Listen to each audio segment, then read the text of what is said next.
However, in life, we have three types of support systems. We have people, we have money, and we have time.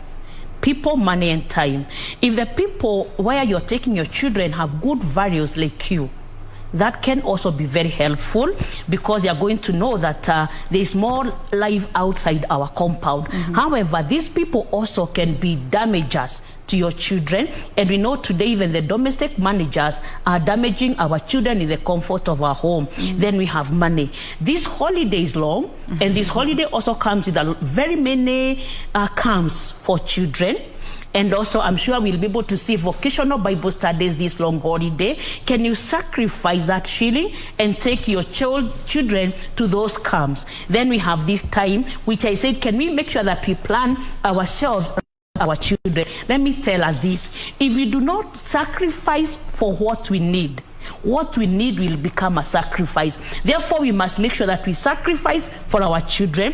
As my colleague has said, if I have to take my children to my parents' place, can I go there with them? Because, Jane, it is most unfortunate and very sad. Defilement is happening. We have heard of a grandfather who was defiling a girl together with the son. That means the grandfather and an uncle defiling this girl. So we must make sure, even as we bring our children together, as Africans, we are community-based. We'll still go and mingle. What we need to do is empower these children.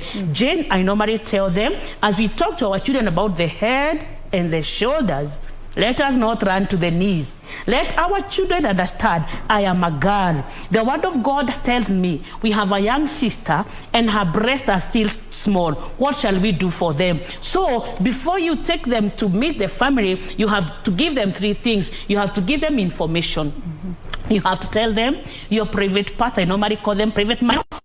Should not be manenos for anybody else. You have to give them information. You have to give them fact. The other time we were here, we had just commemorated HIV and AIDS, which is on the increase. So they have to know a little exposure brings HIV and AIDS. And as a Christian, we know it also brings demons. Then we have to give them warning. And Jane, I don't know how to talk without the word of God. The word of God tells me in the Proverbs 5:23, atakufa huyo kwa kukosa maonyo, naye ataangamia kwa wingi wa ujinga wake. So we take time to remove ujinga from the children. And you know, they think that we don't know anything.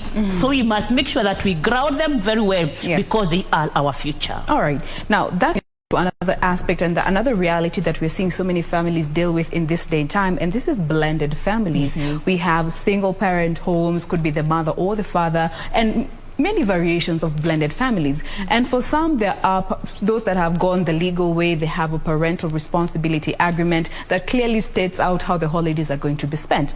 But for those families that do not have access to such guidelines on how to divide time with the kids over the holidays, and especially a holiday like this, what would be advice for them, Mercy, considering the kid is at the center of